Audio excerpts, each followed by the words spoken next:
사춘기 아이들을 키우다 보면 부모와 아이들이 자주 부딪힐 때가 있습니다. 부딪히는 이유는 여러 가지가 있겠지만 그 중에서도 가장 많은 이유를 차지하는 것이 바로 통제 때문입니다. 부모는 아이들을 바른 사람으로 키우기 위해 여러 가지 규율을 제시하며 통제하려고 하고, 아이들은 그 통제에서 벗어나 자신이 생각하고 느끼는 대로 행동하려고 합니다. 저도 사춘기 때 부모님이 간섭하고 통제하려고 하는 것 때문에 답답하고 힘들었던 기억이 있습니다. 예를 들어 먹는 것 하나만 해도 저는 햄, 소세지, 피자, 콜라, 과자 같은 것들을 먹고 싶은데 엄마는 그런 것 몸에 안 좋다고 많이 먹지 못하게 하셨습니다.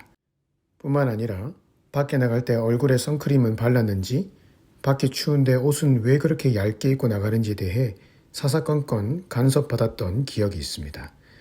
그럴 때마다 제 입에서도 좋은 말이 나갈 리가 없었죠. 내가 다 알아서 해요.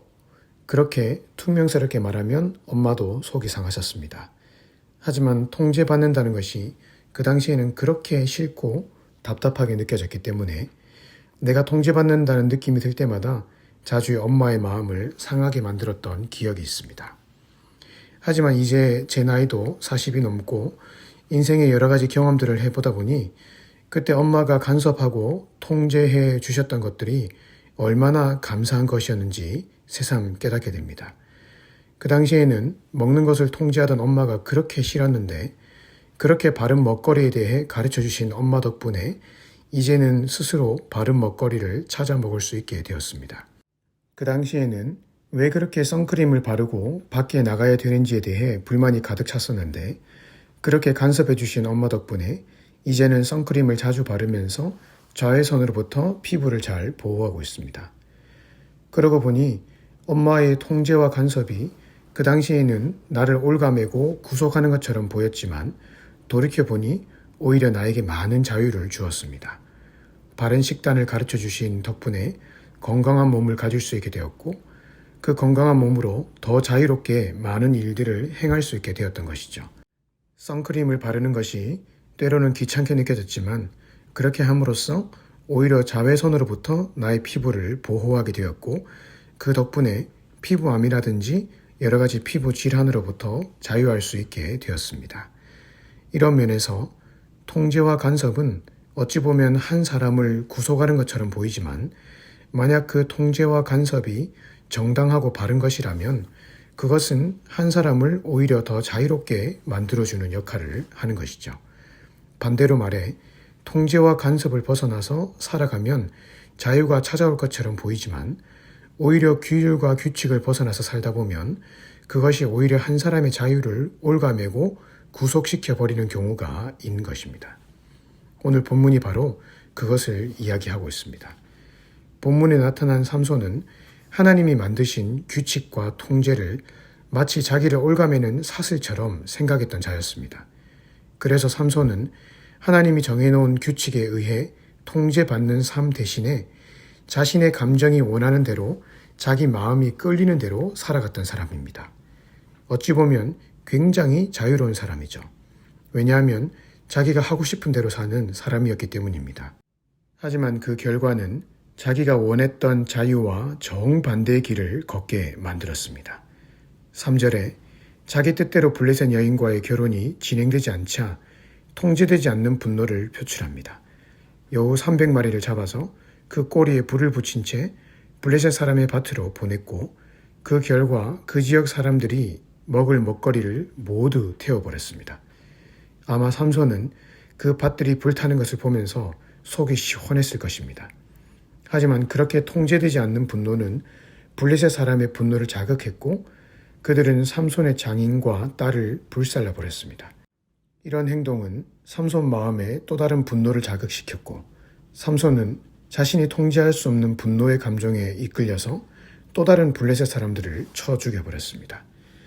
이에 블레셋 사람들은 군사 1000명을 이끌고 삼손을 잡으려 유대 땅으로 왔고, 유대 땅에 있던 사람들은 삼손을 설득해서 그를 밧줄로 결박시켜서 블레셋 사람들에게 넘겨줍니다.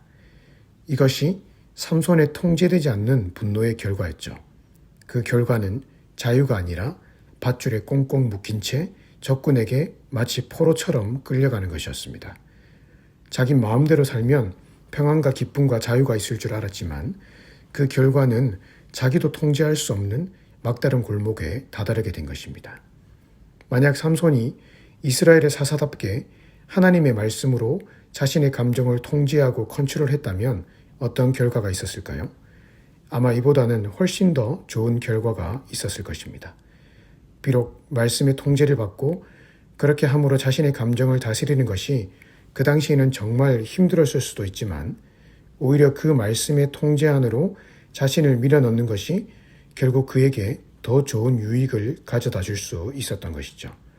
하지만 삼손은 그 하나님의 통제 아래 들어가는 것을 거부했고 자기 기분과 감정이 말하는 대로 행동했고 그 결과는 그가 맞이할 수 있는 최악의 상황을 맞이하게 되었던 것입니다. 그래서 사사기 마지막 장 마지막 절은 이런 비참한 사사시대의 원인을 다음과 같이 결론냈습니다. 그때에 이스라엘의 왕이 없으므로 사람이 각각 자기 소견에 옳은 대로 행하였더라. 말씀에 통제받기 싫어하는 세대, 하나님을 왕으로 모시기 싫어하는 시대가 바로 사사시대였고 바로 그 사사시대는 이스라엘 역사상 가장 많은 이방인들에 의해 통제받는 시대가 되었고 자유를 빼앗긴 시대가 되었던 것입니다. 오늘 우리가 자유와 기쁨을 누리며 살기 위해서 선택해야 될 삶은 하나님의 말씀을 내 삶의 기준으로 삼고 그 말씀의 통제 안에서 살아가는 것입니다. 그것이 처음에는 힘든 것 같고 내 자유를 빼앗는 것 같아 보이지만 오히려 그것이 내 삶의 진정한 자유와 기쁨을 줍니다. 반대로 내 마음대로 내 기분이 내키는 대로 살아가면 처음에는 그것이 내 속을 시원하게 하는 것 같지만 시간이 가면 갈수록 오히려 그것이 내 자유를 빼앗고 우리의 마음을 쇠사슬로 꽁꽁 묶어버립니다. 통제받는 삶이 행복한 삶입니다. 사춘기 아이처럼 통제에서 벗어나려고 하는 내 마음을 하나님 앞에 다 내려놓으시고 하나님과 그분의 말씀이 내 삶을 다스리시도록 내 삶의 자리를 내어드리십시다. 그러면 하나님이 우리의 삶을 아름답게 인도해 나가실 것입니다. 오늘 하루도 이 말씀으로 승리하는 삶 살아가시기를 주님의 이름으로 축복합니다.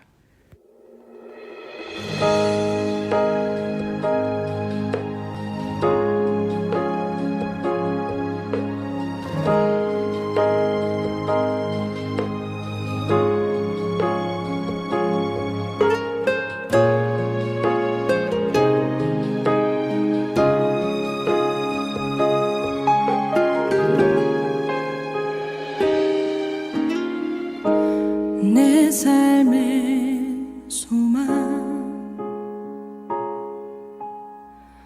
내가 바라는 한 분 예수 닮기를 내가